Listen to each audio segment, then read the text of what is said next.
Hello viewers, আসসালামু আলাইকুম। কেমন আছো তোমরা? আমি আবার ফিরে আসলাম একটি ট্যুর এবং ট্রাভেল ব্লগ নিয়ে। সেটা হচ্ছে আমরা আজকে ঢাকা থেকে আমাদের বাসা থেকে একটু লং ড্রাইভে যাচ্ছি আর কি। লং ড্রাইভটা হচ্ছে ঢাকা থেকে একটু ভিতরে ঘুরতে যাওয়া আর কি। কোথায় যাব? কাছাকাছি তো বসুন্ধরা রিভার ভিউতে যাই চিন্তা করলাম। তো ওইখান থেকে ঢাকা থেকে আমার বাসা থেকে বসুন্ধরা রিভার ভিউ যেটা সেটা অনেকই কাছে। তো এই তো অন দ্য ওয়েতে আছি আমরা, দেখি আসলে রিভার ভিউতে যাওয়া যায় কি না। তো রাস্তায় হঠাৎ প্ল্যান হলো যে না, রিভার ভিউতে না, হচ্ছে আরেকটা প্লেস আছে কেরানীগঞ্জের দিকে, ব্রাহ্মণগাঁও যেটাকে বলে, কেরানীগঞ্জ ব্রাহ্মণগাঁও। তো একটু দূরে, একটু নিরিবিলি পরিবেশ, একটু যদি কোনো ফুড কোর্ট থাকে, ভালো কোনো সিনারি থাকে, রেস্টুরেন্ট থাকে, হালকা পাতলা একটু খেয়ে আমরা চলে আসবো এই আর কি। বিকেলে শুক্রবার দুপুরে লাঞ্চ করে হচ্ছে আমরা বের হয়েছিলাম।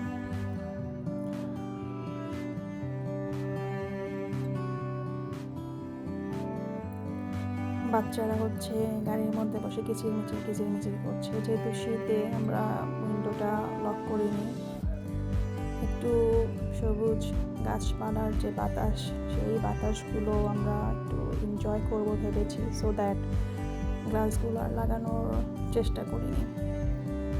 কি সুন্দর না আসলে, বাংলাদেশেও কিন্তু আমরা একটু ঢাকা থেকে বের হলে দেখতে পাবো মফস্বল দিয়ে গেলে সিনগুলো কিন্তু ভালো, সিনারিগুলো দেখতে ভালো লাগে।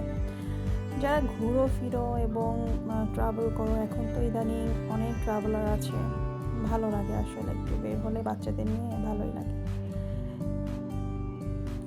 এলাকাটার ভিতরে স্পটটার ভিতরে ঢুকে দেখলাম, আসলে আমি অবাকই হয়ে গিয়েছিলাম, এত সুন্দর প্লেস, লাইটিং করে নদীর উপরে ওরা রেস্টুরেন্টগুলো তৈরি করেছে। অনেক বালির বস্তা ফেলে হাইওয়ের সাথে সমান করে দেন হচ্ছে ফ্লোরটা করা হয়েছে লোহা এবং বেত দিয়ে। তো আমরা একটা সাইডে চিন্তা করেছি একটু নিরিবিলি একটা খালি প্লেস থাকলে গাড়িটা পার্ক করে দেন হচ্ছে আমরা এখানে আবার ঘুরতে আসবো, একটু হালকা পাতলা খাবো আর কি। তো আমার চিতই পিঠা, তারপরে হচ্ছে এই ধরনের ফুড পিঠাটিটা খুব ভাল লাগে শীতের মধ্যে আসলে খেতে। দেখি কি পাওয়া যায়।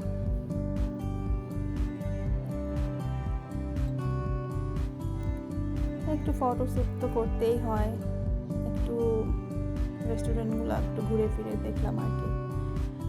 অনেক গেস্ট, শুক্রবার তো অনেক গেস্ট ছিল।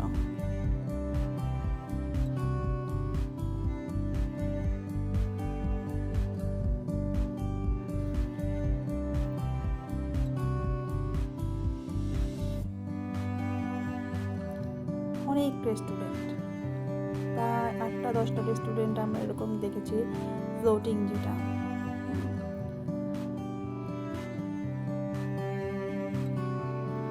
এত লাইটিং ছিল, আমার মেয়ে তো একদম খুশি হয়ে গিয়েছে ওখানে গিয়ে, ছেলেও খুব খুশি।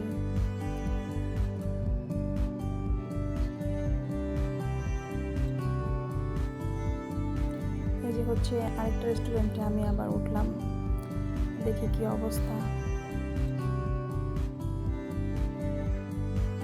একটু রাস্তায় বের হয়ে এই যে মেলায় যেগুলো পাওয়া যায়, নাড়ু, তারপরে হচ্ছে বেসনের লাড্ডু, মিরচিনি, এগুলো আর কি। আমি 2টা নিয়েছিলাম খাওয়ার জন্য, খেয়েছি, বাট খুব একটা আসলে টেস্টি মনে হয়নি, সো দ্যাট আর নেওয়া হয়নি।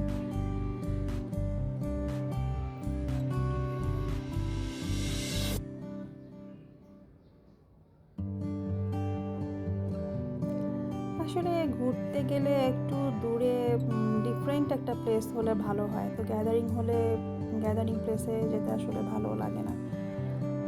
এই তো রোড ফুডে আসলে আমার ছেলে ট্রাই করছিল, তার ফুচকা খুব পছন্দ।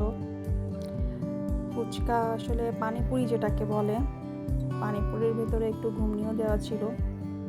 তো 4টা আইটেমের টক ছিল, দেখি কোনটা ভালো লাগে। এক পিস 7 টাকা করে নিয়েছিল। তো আমার ছেলে অনেক ঝাল খেতে পারে, তার জন্যই মূলত আসলে এটা ট্রাই করা।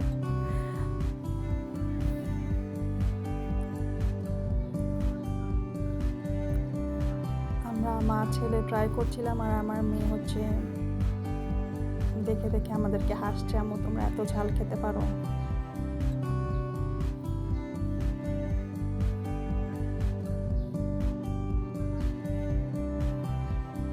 তেঁতুলের টক ছিল, একটা বোম্বাই টক যেটা একটু ঝাল বেশি, টকটা কম ঝাল বেশি, আরেকটা ছিল দইয়ের টক, আর ঝাল মিষ্টি টক একটা ছিল। সবগুলাই টক দিয়ে আমরা একবার একবার করে ট্রাই করেছি, ভালো লেগেছে।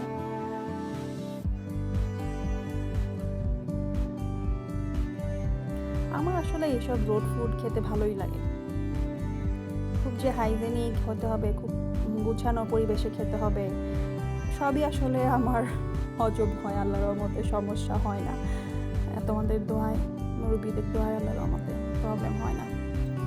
চায়েরও ব্যবস্থা ছিল, আসলে চাটা আমি একটু পরে খেয়েছি। আর হচ্ছে একটু সামনে গিয়ে দেখি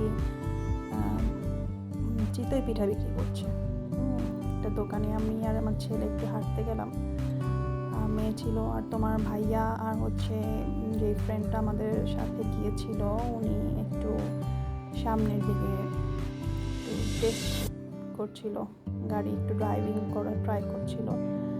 এই যে হচ্ছে গিয়ে চিতই পিঠা, চাপড়ি আমার খুবই পছন্দ, যদিও বাসায় একটু ট্রাই করা উচিত, আমি করি বাট রেয়ার। বাট ওদের হচ্ছে আইটেম ছিল ডিম চিতই একটা ছিল, সেটাও নিয়েছি। তারপরে হচ্ছে আমরা যে চাপড়ি যেটা ওটাও নিয়েছিলাম, বিকেলে খাবো। এত ঝাল ছিল, পুরো মুখ একদম আমার ঝালে ভরে গিয়েছে। অল্পই নিয়েছিলাম, মানে সব কিছু একটু একটু করে ট্রাই করছিলাম, এই আর কি।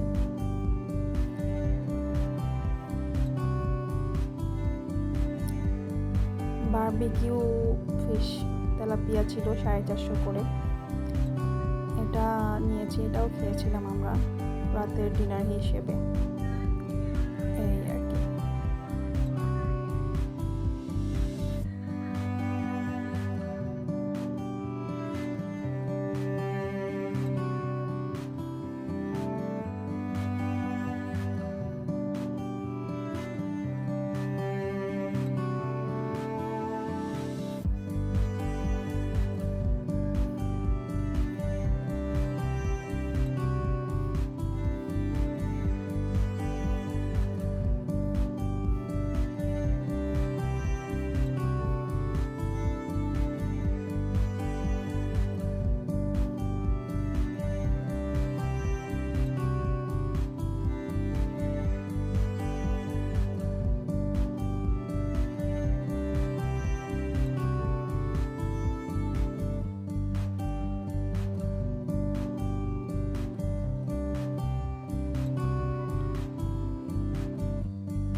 থাকবে। আসসালামু আলাইকুম, আল্লাহ হাফিজ।